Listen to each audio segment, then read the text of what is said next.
Hello, good morning. ഈ ഒരു Sunday ഞങ്ങൾ എറണാകുളത്ത് പ്രിയ ചേച്ചിയുടെ വീട്ടിലാണേ. ഈ ഒരാഴ്ച ഞങ്ങൾ ഇങ്ങോട്ട് വന്നു.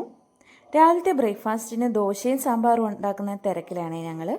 സാമ്പാറിൻ്റെ കഷ്ണങ്ങൾ അരിഞ്ഞുകൊണ്ടിരുന്നപ്പോഴാണ് മുരിങ്ങയ്ക്ക ഇല്ല എന്നുള്ളത് കണ്ടത്. അപ്പോൾ തന്നെ മുരിങ്ങയ്ക്ക പറിക്കാനായിട്ട് ഇറങ്ങി. പ്രിയ ചേച്ചിയുടെ വീട്ടിലെ മുരിങ്ങയിൽ ഇഷ്ടം പോലെ മുരിങ്ങയ്ക്ക ഉണ്ടാകുമെന്ന് ഞാൻ നേരത്തെ പറഞ്ഞിട്ടുണ്ടായിരുന്നു. ആ മുരിങ്ങ ഇതാണേ, നിറയെ പൂവും കായും ആയി നിൽക്കുന്ന മുരിങ്ങ. എല്ലാ വർഷവും ഇഷ്ടംപോലെ മുരിങ്ങയ്ക്ക് തരുന്ന നല്ലൊരു മുരിങ്ങയാണ് ഇത്. അപ്പോൾ കഴിഞ്ഞ ആഴ്ച ചേച്ചി വീട്ടിലേക്ക് വന്നപ്പോൾ കുറേ മുരിങ്ങയ്ക്ക പറിച്ചുകൊണ്ട് വന്നിരുന്നു. അതിൻ്റെ ബാക്കിയാണ് നിൽക്കുന്നത്. ഇപ്പോഴത്തേക്ക് സാമ്പാറിന് വേണ്ടി മാത്രമേ ഞങ്ങൾ തൽക്കാലം പറിച്ചിട്ടുള്ളൂ. ഉച്ചയ്ക്ക് ശേഷം മുരിങ്ങ ആക്രമിക്കാനായിട്ടിരിക്കുകയാണ്. അങ്ങനെ നമ്മുടെ ദോശയൊക്കെ ചുട്ടുകൊണ്ടിരിക്കുന്നു. സാമ്പാർ ഇതാണ്ട് മൺകലത്തിലാണ് വെച്ചത്. അതിന് ഒരു പ്രത്യേക ടേസ്റ്റാണ് അങ്ങനെ വെക്കുമ്പോൾ.